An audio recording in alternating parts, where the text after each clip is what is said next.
मित्रों, मेरी यह दृढ़ मान्यता है कि जब तक आप अपने समाज का ढांचा नहीं बदलते तब तक आप प्रगति नहीं कर सकते। तब तक आप अपने समाज की आत्मरक्षा के लिए या आक्रमण के लिए संगठित नहीं कर सकते। सामाजिक व्यवस्था बदले बिना ना तो राष्ट्र का निर्माण कर सकते हैं और ना ही नैतिकता व सदाचार का निर्माण किया जा सकता है।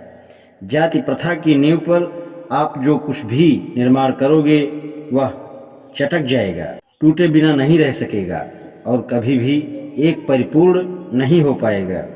सिर्फ एक सवाल जो विचार करने के लिए बाकी है कि हिंदू सामाजिक व्यवस्था में सुधार कैसे लाया जाए और जाति प्रथा को कैसे खत्म किया जाए। यह सबसे महत्वपूर्ण सवाल है। इस समस्या पर कुछ लोगों का मानना है कि जाति प्रथा के सुधार की दिशा में पहला कदम उठाया जाना चाहिए। वह है उपजातियों को खत्म कर दिया जाए, क्योंकि जातियों की तुलना में उपजातियों के बीच रहन सहन, व्यवहार व स्तर के लिहाज से आपस में अधिक समानता रहती है। लेकिन मेरे विचार में यह गलत धारणा है। सामाजिक रूप से उत्तर तथा मध्य भारत के ब्राह्मण दक्षिण भारतीय ब्राह्मण की अपेक्षा नीचे स्तर के हैं। पहले वाले ब्राह्मण खाना बनाने, पानी ढोने व भरने का काम करते हैं, जबकि दक्षिण भारतीय ब्राह्मण समाज में ऊंचा स्थान रखते हैं। दूसरी ओर इसका उल्टा नॉर्थ इंडियन वैश्यों तथा कायस्थों का बौद्धिक व सामाजिक स्तर साउथ इंडियन ब्राह्मणों के बराबर ही है। फिर खान पान के मामले में भी साउथ इंडियन शाकाहारी ब्राह्मणों का नॉर्थ इंडियन कश्मीरी तथा बंगाली ब्राह्मणों में कोई समानता नहीं है, क्योंकि साउथ इंडियन ब्राह्मण वेजिटेरियन तथा कश्मीर व बंगाल के ब्राह्मण नॉन वेजिटेरियन होते हैं। इसका उल्टा खान पान के मामले में साउथ इंडियन ब्राह्मण गुजराती, मारवाड़ी, बनियों तथा जैनियों में भी समानता और निकटता मिलती है। इस प्रकार एक जाति से दूसरी जाति में मिश्रण को आसान करने के लिए नॉर्थ इंडिया के कामस्थों और साउथ इंडिया के अन्य गैर ब्राह्मणों का साउथ व द्रविड़ प्रदेश गैर ब्राह्मण जातियों में मिला देना अधिक सरल व व्यवहारिक है। हालांकि जातियों के मिलान में कई मुश्किलें हैं, फिर भी यदि मिलान हो भी जाए तो इसकी क्या गारंटी है कि उपजातियां मिलकर एक हो जाने से जातियां समाप्त हो जाएंगी। उपजातियों की समाप्ति के बाद यह प्रक्रिया चलने की संभावना नजर नहीं आती। इसका उल्टा यह हो सकता है कि यह प्रक्रिया उपजातियों की समाप्ति पर ही रुक जाए। यदि ऐसा होता है, अर्थात जातियों तक पहुंचकर यह प्रक्रिया समाप्त हो जाती है, तो इसका दुष्परिणाम यह होगा कि जातियां और भी अधिक शक्तिशाली और नुकसानकारी हो जाएंगी। इसलिए समस्या का यह समाधान ना तो व्यवहारिक है और ना ही कारगर।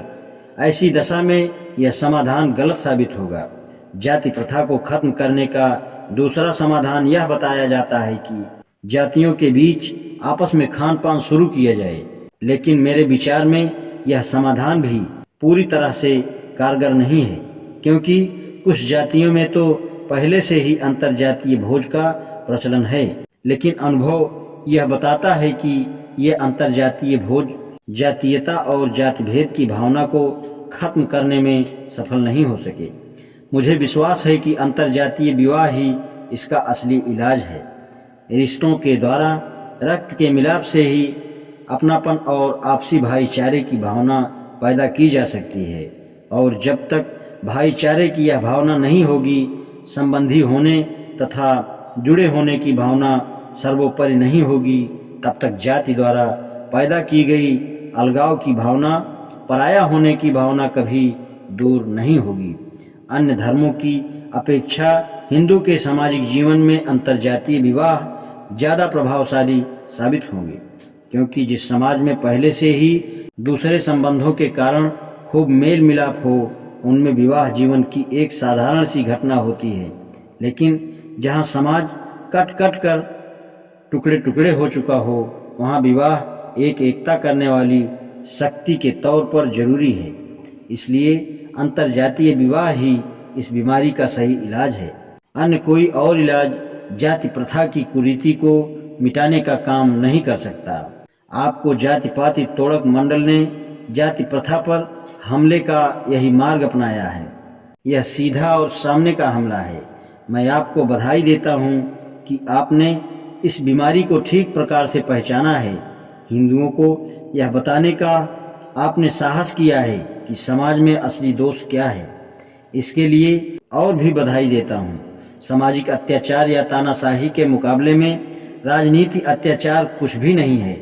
इसलिए एक समाज सुधारक जो समाज में गलत का विरोध करता है और सामना करता है, उसे सरकार के खिलाफ बगावत करने वाले पॉलिटिशियन से कई अधिक साहस जुटाना पड़ता है।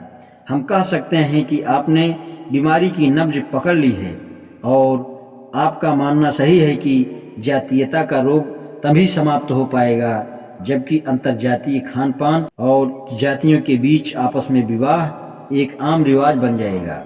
आपने बीमारी की जड़ का तो पता लगा दिया है, लेकिन क्या आपके द्वारा बताए गए समाधान से इसका इलाज हो सकेगा?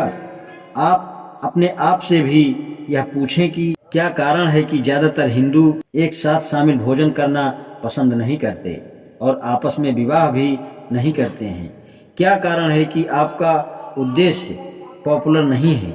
इसका जवाब यही है कि हिंदू जिन सिद्धांतों, विश्वासों और धार्मिक रिवाजों को पवित्र मानते हैं, उनके अलावा आपस में खान पान और अंतर्जातीय विवाह उनके लिए घृणा लायक कार्य है। जाति ईंटों की दीवार या कांटेदार तारबंदी जैसी कोई भौतिक चीज नहीं है जो हिंदुओं को आपस में मेल मिलाप करने से रोकती है। इसलिए इस रुकावट को गिरा देना चाहिए। जाति तो एक धारणा, विश्वास अर्थात मानसिक स्थिति है।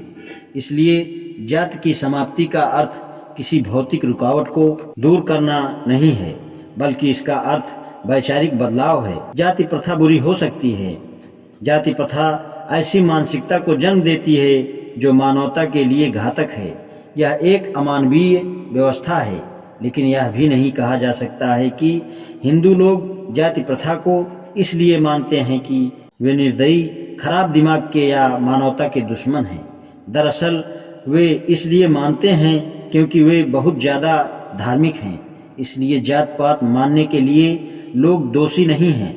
मेरी नज़र में दोषी उनका धर्म है जिसने जाति प्रथा को जन्म दिया है। यदि यह सही है तो आपको जाति प्रथा के मानने वालों से ना उलझकर हिंदू शास्त्रों का विरोध करना चाहिए, क्योंकि यही उन्हें जात पात पर आधारित धर्म की शिक्षा देते हैं। अतः हिंदू समाज में रोटी बेटी का संबंध न करने या अंतर्जातीय भोज व विवाह न करने के लिए हिंदुओं का मजाक उड़ाना या उनकी आलोचना करना निरर्थक और उद्देश्यों की प्राप्ति के लिए अनावश्यक है। इसका सही इलाज तो यह है कि शास्त्रों पर से लोगों के विश्वास व भावनाओं को समाप्त कर दिया जाए। लोगों की धार्मिक आस्थाओं, विश्वासों व विचारों को दूषित रखना जारी रखा तो आप सफलता की आशा कैसे कर सकते हैं? शास्त्रों की मान्यता, पवित्रता व उनके नियमों के प्रति श्रद्धा भावना रखने की आज्ञा देना, अर्थात उन पर ऐतराज नहीं करना, और आप उन्हीं हिंदुओं की आलोचना करते हैं कि उनके विचार अमानवीय, विवेकहीन, तर्कहीन हैं, तो यह सामाजिक सुधार का गलत व बेमेल ढंग है। छुआछूत को खत्म करने के आंदोलन में लगे हुए महात्मा गांधी जैसे व्यक्ति भी यह महसूस नहीं करते कि लोगों के काम व व्यवहार उनके दिमाग में शास्त्रों के धार्मिक विश्वासों का परिणाम होते हैं, और जब तक शास्त्रों में उनकी आस्था खत्म नहीं हो जाती, उनका व्यवहार कभी नहीं बदल सकता। ऐसी स्थिति में यदि समाज सुधारकों के प्रयास सफल नहीं होते तो इसमें कोई ताज्जुब की बात नहीं है। आपसी सहभोज और आपस में विवाह के आंदोलन चलाना व प्रचार कर संगठित करना हिंदुओं को जबरदस्ती घुट्टी पिलाने के समान है। लेकिन यदि आप स्त्रियों व पुरुषों को शास्त्रों की गुलामी से मुक्ति दिला दो, उनके दिमाग से शास्त्रों के नुकसानकारी प्रभाव हटाकर दिमाग साफ कर दो, तो लोग आपको पूछे बिना अपनी इच्छा से ही अंतर्जातीय भोज व अंतर्जातीय विवाह अपनाने के लिए साहस स्वीकार कर लेंगे। दोहरी नीति अपनाने और टेढ़ी बातें करने से कोई लाभ नहीं है। लोगों को यह बताने से कोई लाभ नहीं है कि शास्त्रों में वैसा नहीं कहा गया है जैसा वे समझते हैं, चाहे व्याकरण अनुसार पढ़ा जाए या तर्क के आधार पर अर्थ किया जाए। महत्व इस बात का है कि शास्त्रों को किन अर्थों में ग्रहण करते हैं। आपको गौतम बुद्ध की तरह कठोरता से खड़े होकर डटे रहना पड़ेगा। आपको वह कदम उठाना होगा जो गुरु नानक ने उठाया था। आपको सिर्फ यही नहीं करना है कि शास्त्रों को नज़रअंदाज कर दिया जाए, बल्कि बुद्ध व नानक की तरह आपको शास्त्रों को गलत भी कहना होगा, उनकी सत्ता व आदेशों को नकारना होगा। हिंदुओं को यह बताने की आप में हिम्मत होनी चाहिए कि असली दोष आपके धर्म का है, वह धर्म जिसने आप में जाति व्यवस्था के पवित्र होने की धारणा पैदा की। क्या आप इतना साहस जुटा पाएंगे? आज इतना ही, शेष बाद में। धन्यवाद।